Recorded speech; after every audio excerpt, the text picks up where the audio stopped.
Hello, beloved Chitheads listeners. You may have noticed that last week, the community of spiritual seekers received some sad news. Our beloved Sally Kempton, an incredible teacher of the non-dual Shakti traditions and author of the incredible books Awakening Shakti, Meditation for the Love of It, Awakening Kali, and many other teachings, passed away from this embodied expression and into other forms of the Shakti. I had the incredible pleasure of talking to Sally on a couple of occasions, once for this podcast episode you're about to hear, which goes back to the early days of the Chitheads podcast, and another time for a panel discussion that I hosted featuring her and a few other teachers. My sense of her then, and will always be, that this incredible teacher was the real deal. She exuded authenticity, and the many years of her sadhana shined brightly from her. She inspired countless practitioners to take up the practices of non-dual consciousness. I really can't speak too highly about her, and none of us who had the pleasure of meeting or learning from her will ever forget her. But she will always remain with us, pulsating magnanimously from the realm of the Siddha Yoginis. I encourage all of you not only to listen to this entire episode, which I consider one of the greatest ones we've had the pleasure of producing, but also seeking out her books, her teachings, and allowing her beautiful, gentle, profound spirit to lift up and illuminate the unfolding of your own unique path. Jai Ma, Jai Sally, we will miss you greatly. Thank you for what you've given us. Thank you for the teachings that you've enlivened more deeply for the world's benefit. I hope you enjoy this republished episode of the Chitheads podcast. So hello, Sally. Thanks so much for joining us. Hi, Jacob. It's a pleasure. It's really nice to chat with you. I've really enjoyed reading some of your articles that are on your website. Really beautiful work. You're such a wonderful writer you are. And I wanted to start off just by talking about your own personal story and sort of what led you to the work that you do now. Well, like many people, I had I would call it a preliminary awakening in my mid-20s. And the experience was of a total opening of the universe to reveal itself as love, which was a very radical experience, as you know, it always is. Mm-hmm. And that started me on a path, which eventually led me to pretty much give myself full time to practice. And I became a student of Swami Muktananda, traveled with him for many years, and then stayed on in the organization. He gave me initiation into sannyasa just before he left his body in 1982. And so I stayed, I taught and ran courses and other programs there for years, and edited a magazine, etc. And then in 2002, after really several years of contemplation about it, I really came to the conclusion that for me to continue my practice in what felt to me like a genuinely realistic, helpful way, I needed to do it without the Swami uniform, without an organization, and to be in the world like the people I was teaching. So I started teaching independently in 2002, and it's been like that ever since. So I am very much, to this day, a student of my teacher, and yet, due to my own spiritual education, my own experience, and of course the experience of living in a rapidly changing world, part of what I've sort of committed myself to doing is to making non-dual teachings as applicable, as practical as they can possibly be, because their life-saving teachings have been for me, and I know for you. And so that's, I would say that's the life purpose that emerged over the course of this time. Now, and what's unique about your teachings within kind of the school of Shaivism teachers that are emerging, that a lot of which have been influenced by Muktananda in some way, is that you really emphasize this aspect of Kashmiri Shaivism, or maybe not an aspect, it's just a way of looking at it, that you refer to as the divine feminine. And so I would love for you to talk a little bit about what the divine feminine is and how it relates to this tradition of Kashmiri Shaivism. Okay, beautiful. So in Kashmir Shaivism and of course, in Tantra in general, there's this basic understanding that reality, that the divine reality is binary, although utterly non-dual. Mm-hmm. That it has these two qualities: the quality that we could call awareness or chit, and the quality of ananda or love. And this kind of awareness love quality in reality is personified in the understanding of power, of divine power, as feminine. Mm. So Shakti in the tantric tradition, especially in the Shakta tantric tradition, Shakti is understood as both. I'm going to use a word that they don't really use in Shaivism, but I find that it really describes my inner experience.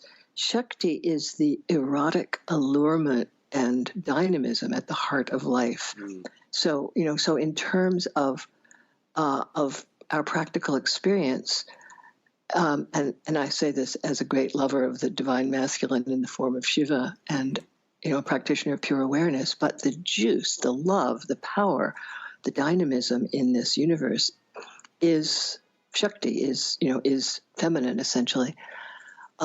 So, and as you know, the Kashmiri Shaiva Tantra has different branches and schools. Yeah.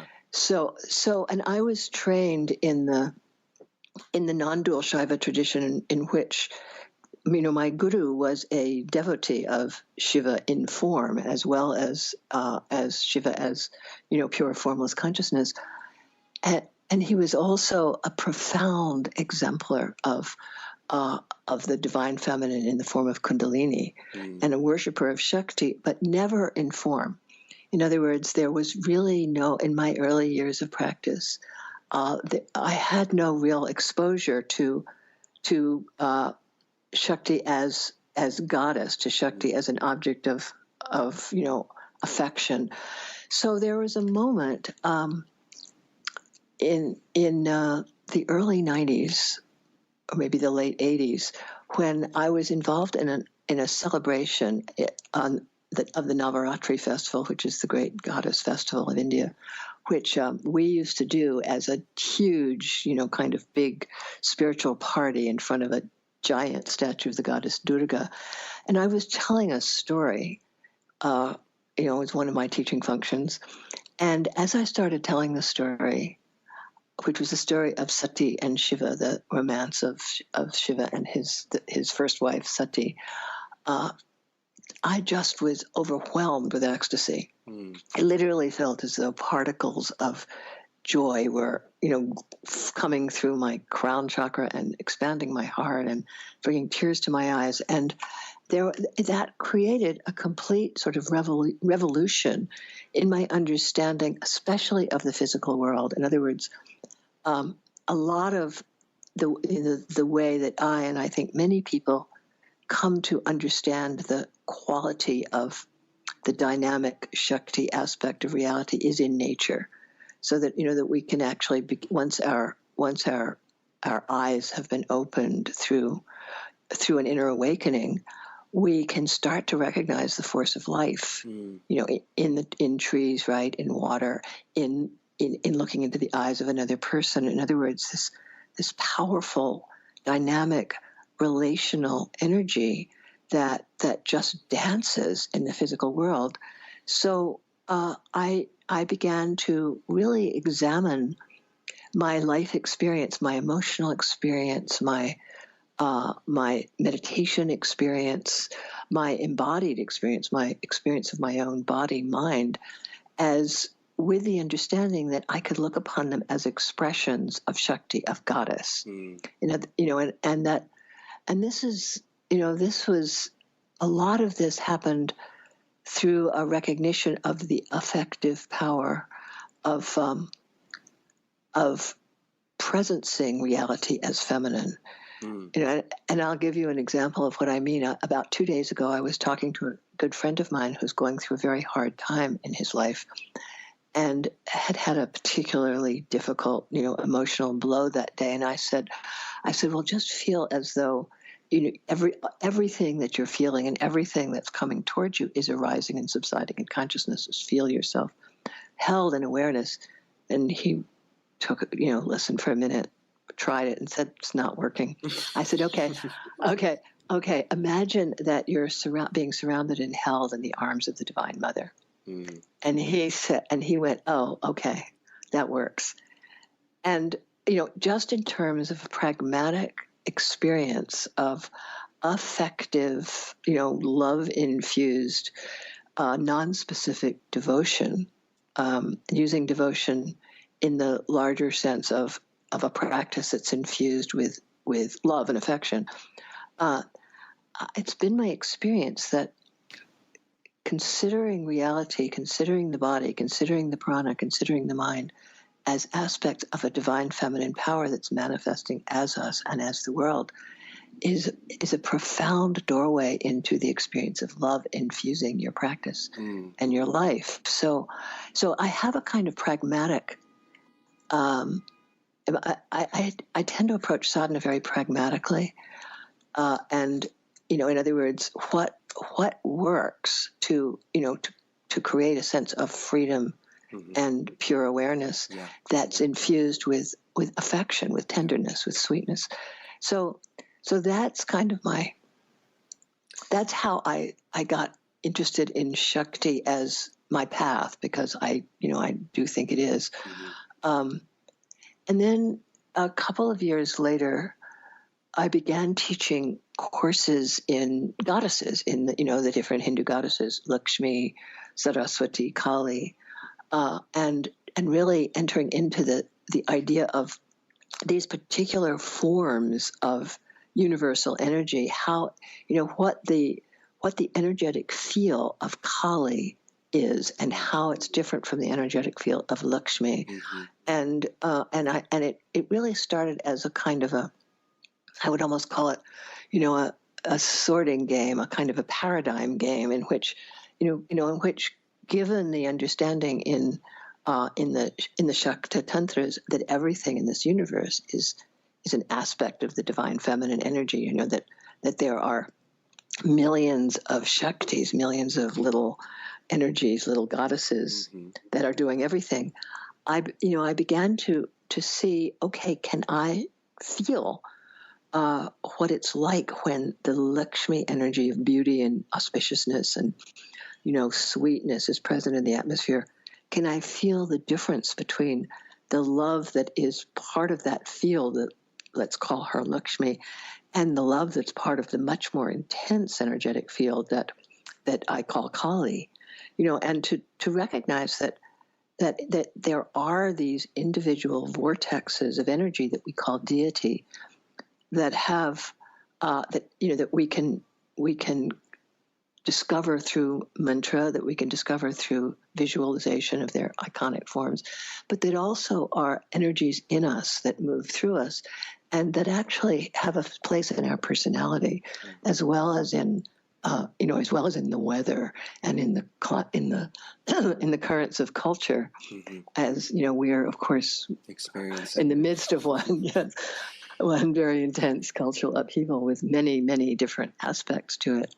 Okay, Sally, I want to rewind for a second and ask you a question, because I want to talk more about this, what you're bringing up regarding the deities. But before we move into that, I want to ask you just to kind of clarify, I think, the difference and specifically what this kind of approach is offering is two questions. The first one is, when you say you are inviting your friend to presence reality as feminine, or you're talking about this story that was related to presencing reality as feminine, what would be the opposite? So if this is sort of a new offering, what would be presencing reality as not feminine or as masculine? Well, I do think that the foundational tendency or understanding in Buddhism and in Advaita Vedanta, in Shankara Vedanta, in many of the non-dual traditions, is that there is this basic assumption that runs through culture that God is male. Right. And of course we understand God is beyond gender. And obviously, when I talk about reality as feminine, I really mean not gendered, but having a particular qualities that, that having the qualities of love and energy rather than simply peace and stillness and, vastness. So I we're at a moment, of course, we're in a moment where we're in the heart of a social and political revolution involving the lives and the perspectives of the human feminine. Yeah.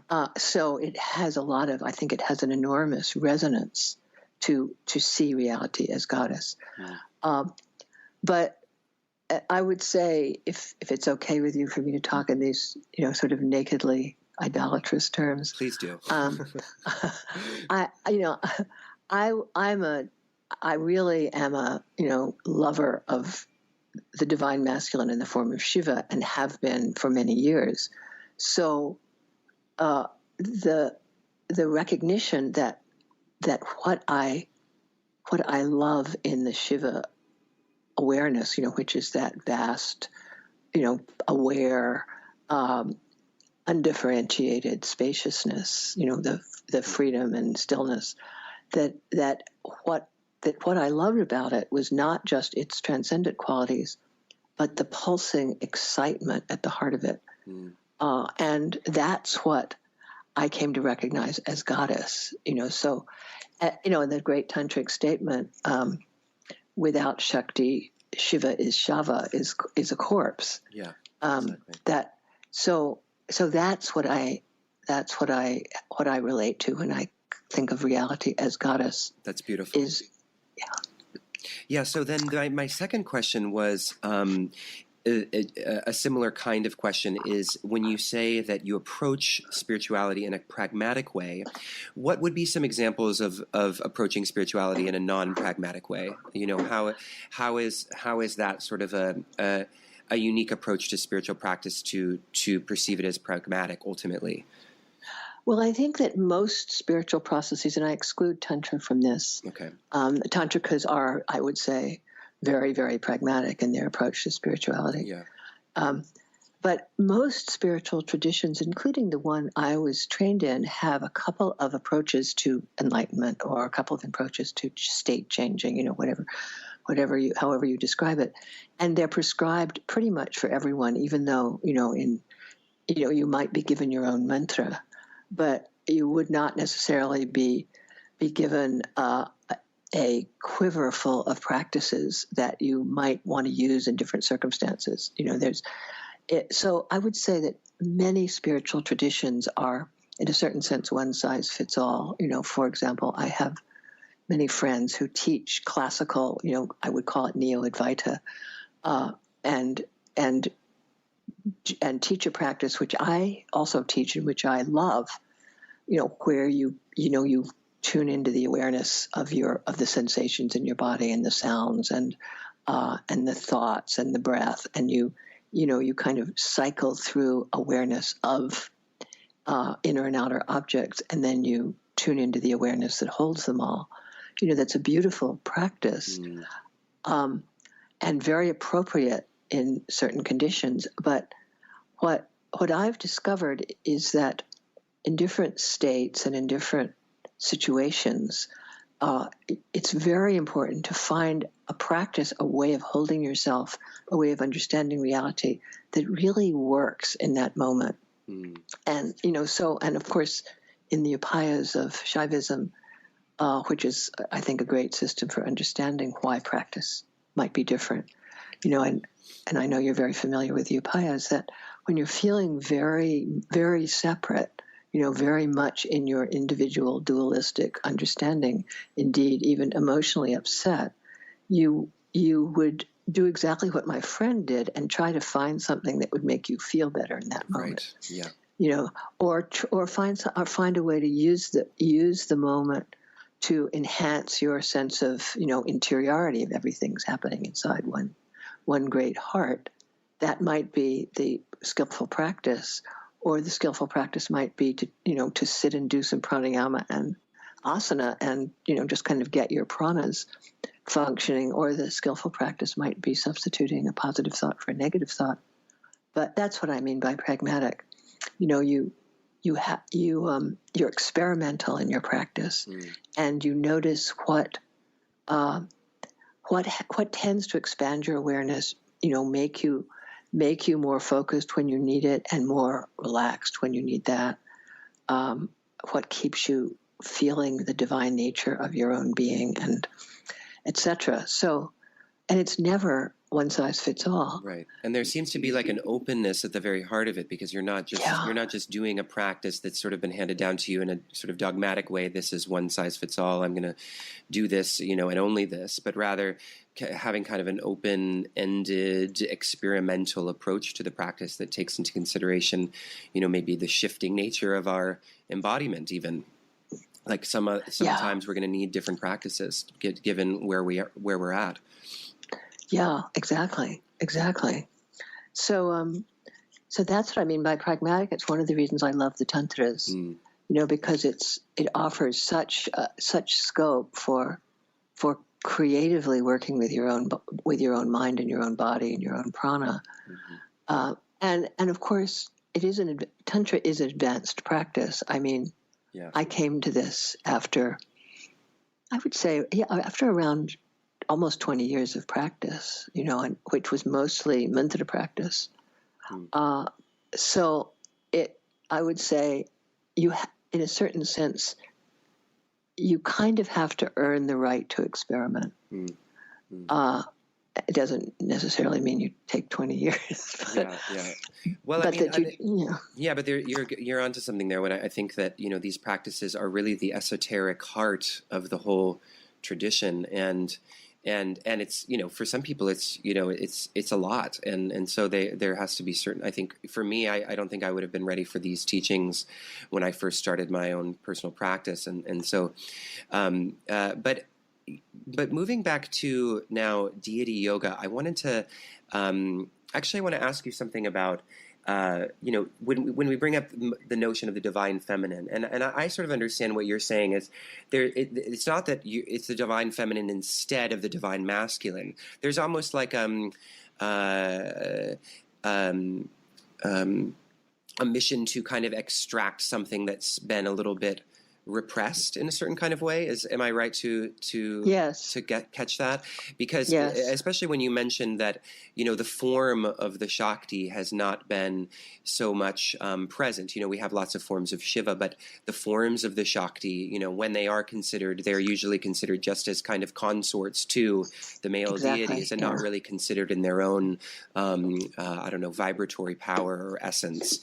So then have you encountered any resistance to this, to approaching the divine feminine in this way? I mean, I hate to say like sexist responses, but or thinking, oh, that's perfectly fine for females, but for women, for right? Women. And how do you respond to that when you encounter that kind of resistance?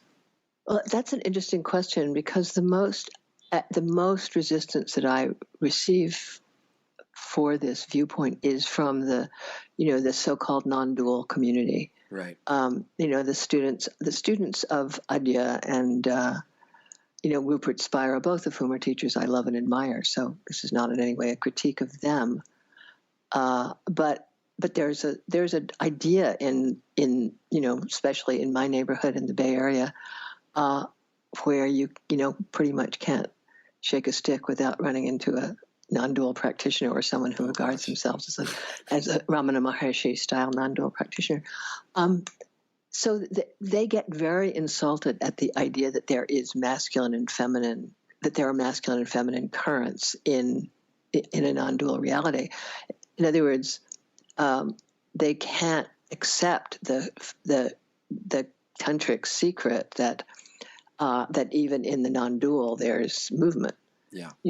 And I think, honestly, I think that's it's a paradigm issue, that. So, and I would say it has not been my experience with people who really have incarnated, who really embody the non-dual enlightenment, the classical Ramana Maharshi style non-dual enlightenment. they get it, as Ramana did. Yeah. I mean, Ramana was a great lover. So yes to that. Secondly, most of my workshops and most of my programs are, most of my students are women. And most of the men who study with me are, they tend to be men who are obviously open to the idea of the divine feminine, often, in trying to find their own relationships to the feminine inside themselves. So I don't get that kind of pushback in programs where people have signed up to study with me. Right. I would say that the main pushback that I get, and that I think anybody who works in the field of non-dual awareness and also in the field of deity practice, is a resistance to the idea of deity or a personal divinity. Yeah. Or as Ken Wilber says, the second person spirit. That there's, we're all kind of postmodern and post-religious, most of us. So and deity just sounds so religious. Yes. And also Hindu, which is not the most fashionable spiritual path in the West. So this is so fascinating. This is what I really love this topic, and so let's go into that then. So what you're offering, it seems to me, is that maybe this kind of understanding of deity. And sort of looking at deity in the terms of our own kind of religious baggage is problematic. Right. So what is the more radical way or the alternative way of understanding deity that kind of surpasses or transcends this these religious samskaras? Okay, beautiful question. So I would take it in stages. So at one level, at the level of practice, that deity yoga as it's practiced, for instance, in Tibetan Buddhism, which, as I'm sure you know, they have a very sophisticated tantric deity practice, probably the one most familiar to Westerners, that the idea is that you take on a deity, you take on a personal deity as you would take on a mantra, often for a particular period in your life, maybe not permanently, but and your practice is and I do think this is the essence of Tantra. You bring the deity into your meditation for several purposes. One, because as human beings, personal connection, love and devotion.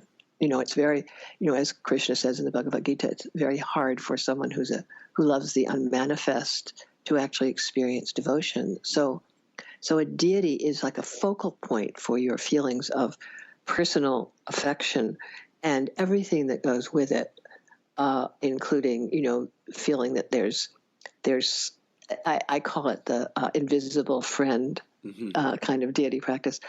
But more important is that when you meditate on a divine form and bring it into your body and bring it into your awareness, it literally cooks your awareness. And it begins to allow you to embody the qualities of that particular deity energy. And I do think that that's what makes deity practice so skillful. It literally purifies your inner field and divinizes your subtle body in very, very powerful ways. So, just as a pragmatic practice, it's very significant for many people.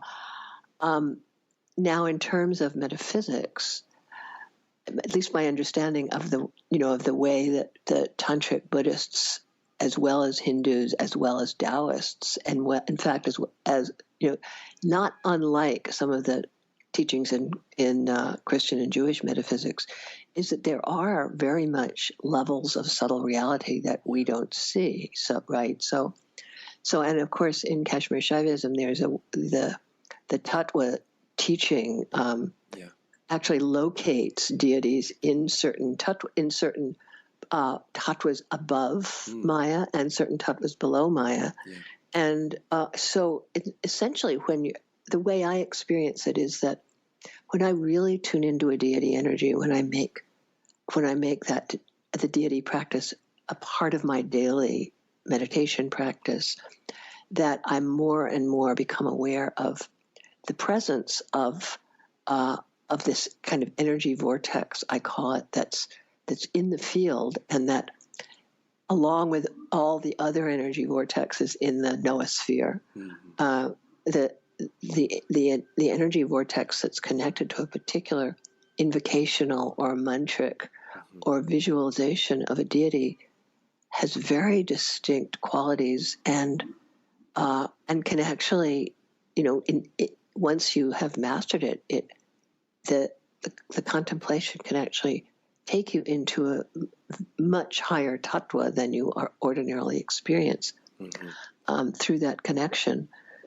So the deities, the images of the deities are sort of pragmatic tools to help you cultivate a relationship with what is at heart an energetic quality. Is that essentially it? Yes, and ultimately a doorway into the absolute. I mean, you can approach deity as, for example, as you approach mantra. Yeah. You can approach it at whatever level you find yourself in. And if you're a devotional person who comes out of a religious tradition and you've been schooled, for example, in loving Christ, then there would be a natural affinity for that particular vortex, the Christ consciousness vortex, which is, one of the more powerful, uplifting energies in the planet. But that Christ energy, if you really give yourself to it, it's going to melt. It's going to create a samavesha, a melting into the subtler and subtler layers of it, and you'll find yourself in a state of radical divine communion. And the goddesses, especially what I call the higher goddesses, the goddesses, who exist who are outside Maya, beyond Maya, they are open doorways into the divine I-ness, the divine awareness. And Shakti, as they say in the tantras, takes you to Shiva. So, through the form, you really enter into the formless. But in my experience, in a very, very juicy and bliss-focused way, and I admit freely to being a bliss freak. That's great. I love that. A bliss freak. So let's go. I would love for you, if you don't mind, to share maybe a deity yoga practice. So maybe pick a particular deity and what would be involved in this kind of practice. Does it include the mantra of the deity? Does it include imagery that you would focus on, visualize? And then my follow-up question after that, I'll just mention it now, is I'm asking this actually for personal reasons. If I'm initiated into a mantra, how do I adopt this kind of a practice without it conflicting with my own kind of mantra practice? That is a really good question. I would say it would depend on,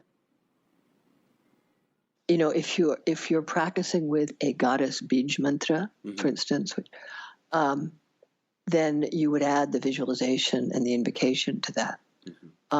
And the other way to practice is to create a period in your practice, or a period in your day where you actually experiment and play with goddess energy. So let's say you want to practice with the goddess Durga.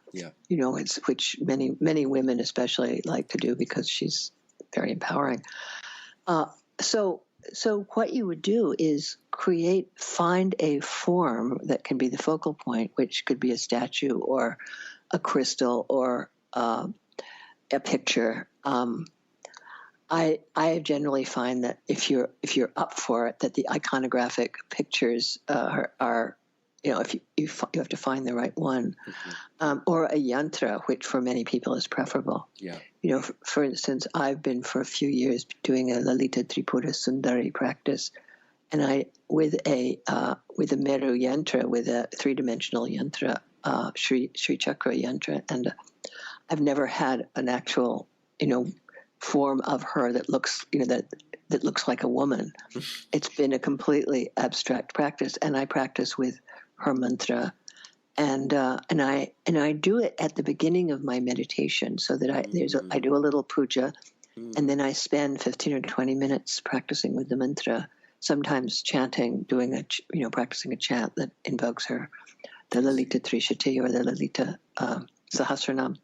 And then I meditate in the way I'm meditating, which would, if you're doing a strong mantra practice, it would mean practicing with your mantra, and you'd have to experiment with it.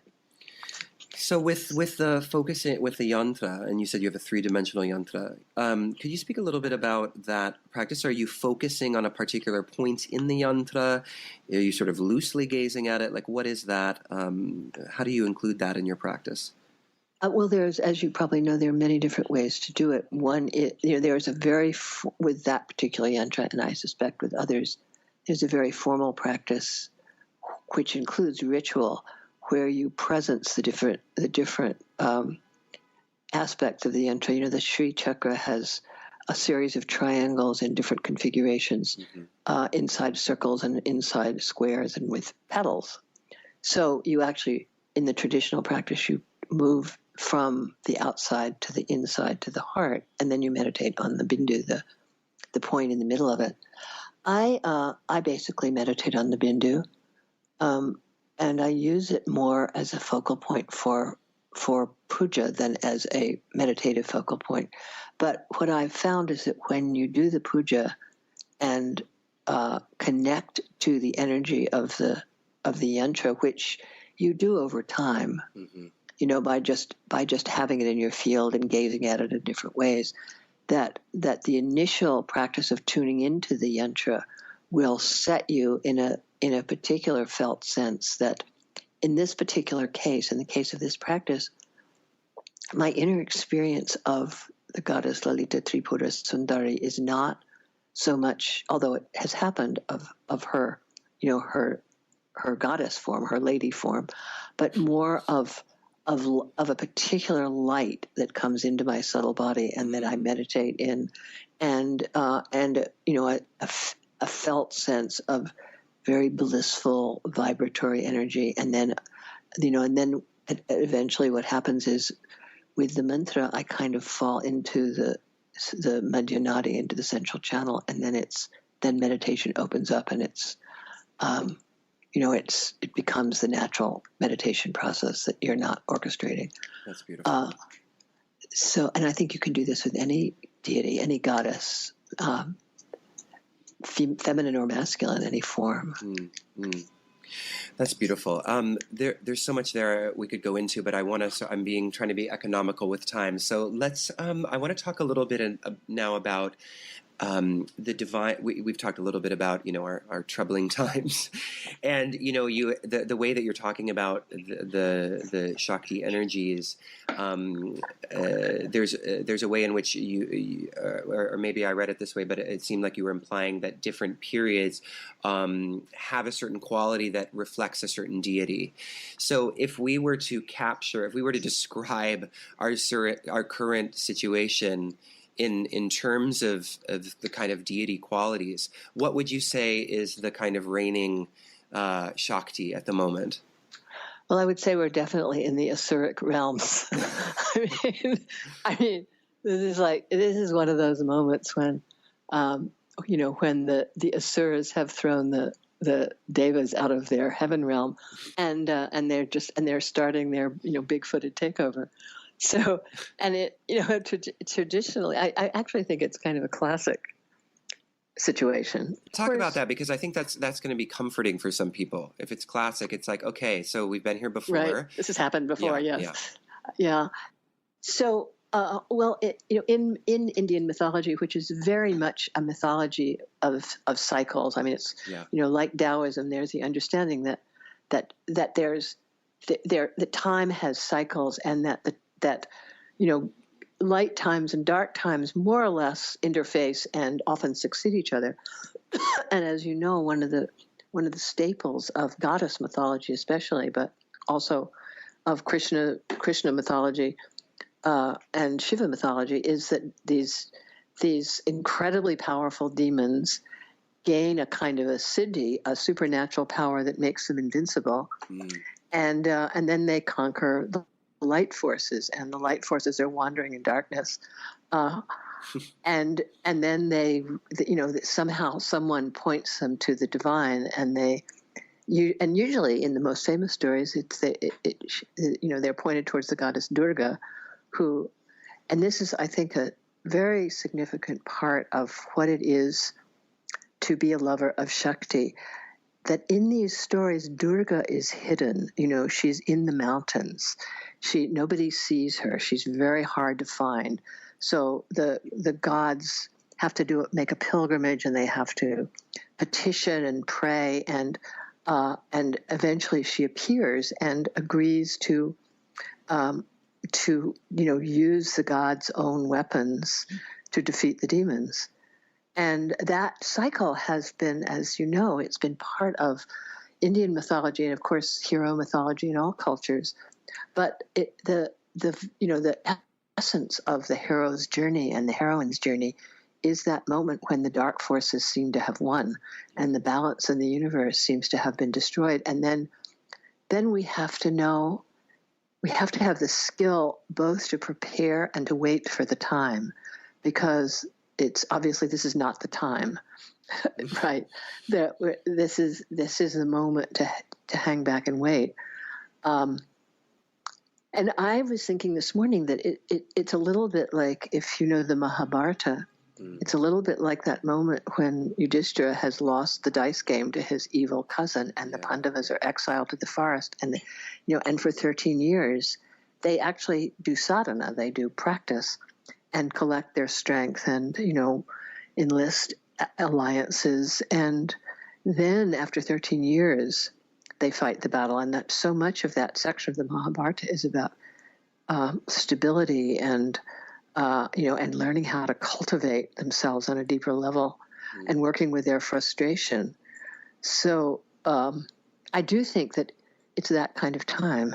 And that the time will change, and that hopefully, to speaking in political terms, I'm a veteran of the very similar situation in 1968. So having been through 1968 and that moment, the 68, 69, 1970 was a pivotal moment for me, because it was really in those years that I started on the spiritual path. That was my reaction to what seemed like a terrible disaster at the time. Yeah.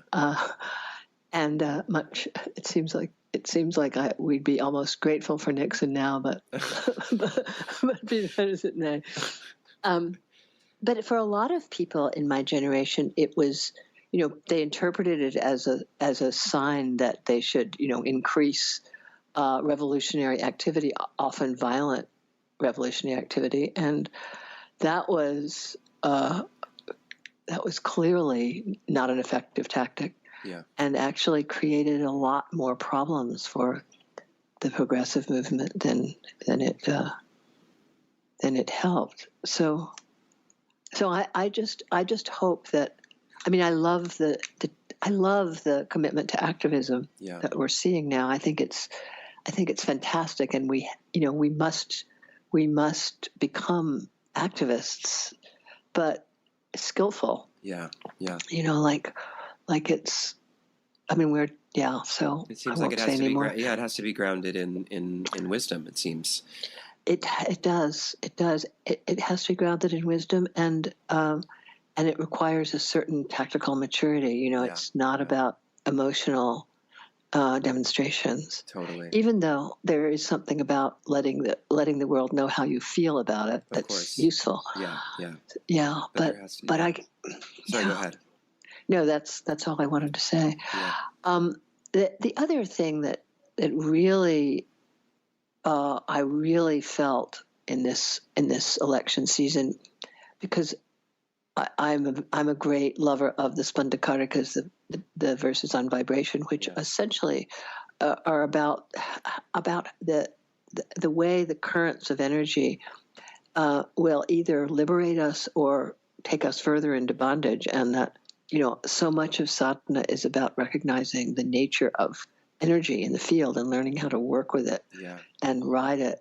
And it became clear at a certain point that the spanda in this particular election was off the charts crazy, and that that there was no way of working with it oppositionally. That for a practitioner, riding it, and riding the emotions into the heart at this point, assuming that I wish more of us had gotten out and voted, but be that as it may, riding those emotions into the heart, is a skillful way of working with very difficult and dark emotions. And when you do that, then your insight about what to do in the physical world becomes much more empowered and wise and smart.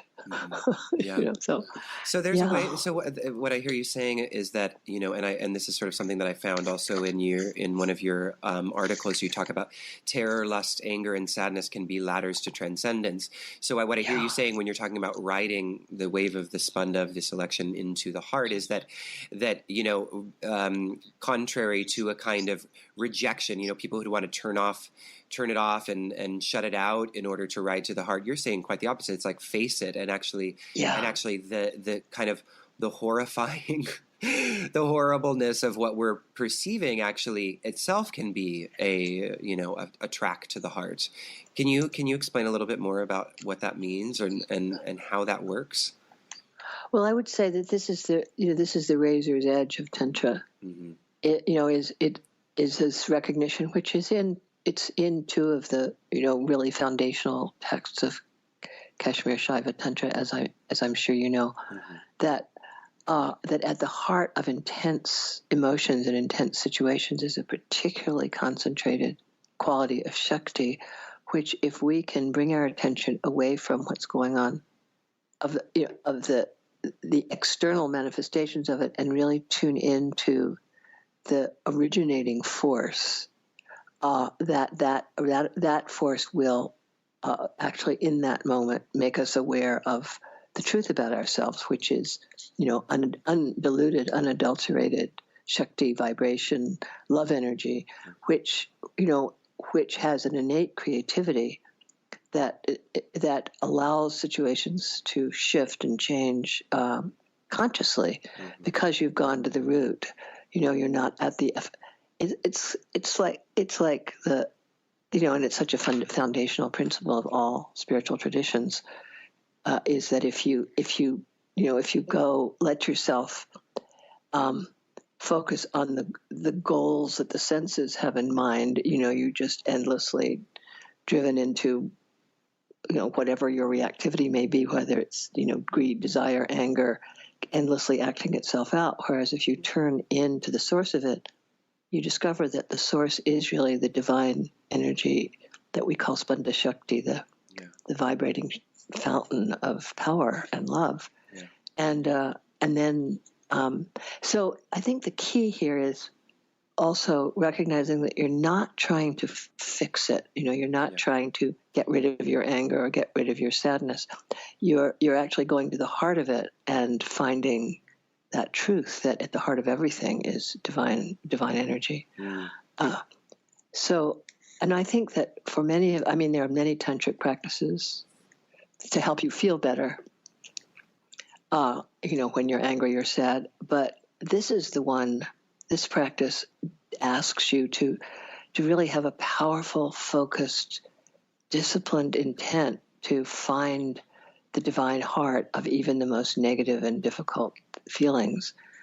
Mm. And it's deeply transformative, as I'm sure you know. Yeah, I mean, it's really a very radical, and I think it's getting more airtime, so to speak,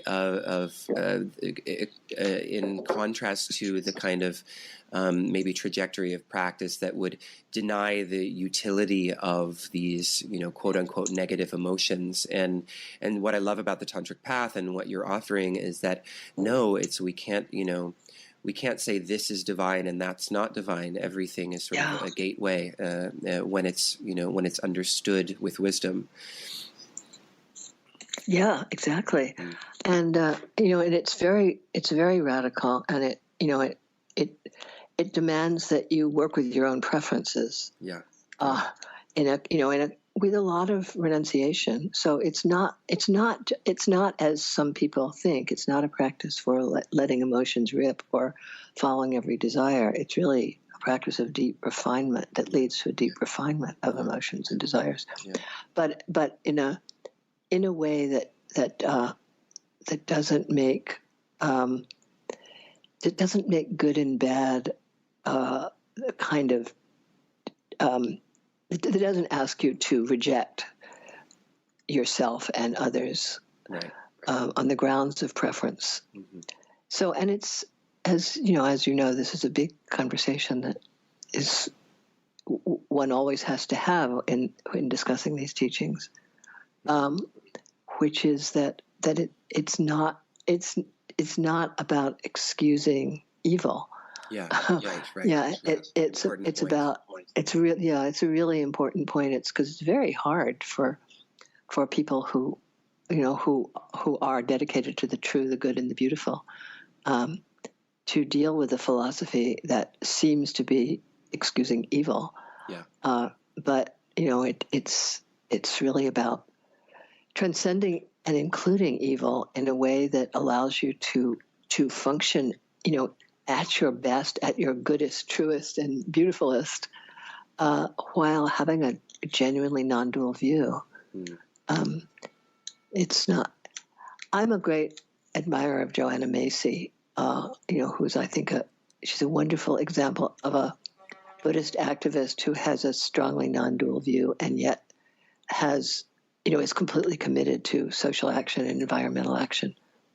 And she said something, I think, quoting another environmentalist. She said, "It's not that we're trying to, it's not that we're working to save the rainforest. It's that the rainforest is working through us to save itself." I love that. Isn't that beautiful? That's so beautiful. Yeah. And I that understanding just changes the whole frame. Yeah, it really does. Wow. That's I feel like we're just getting started, but I feel like that's a beautiful note to end on, even though I would love to talk to you for another hour. But this has been a really beautiful conversation, Sally. Thank you so much for chatting with me. My pleasure, Jacob. It was a lot of fun. I'm glad you had fun. Me too.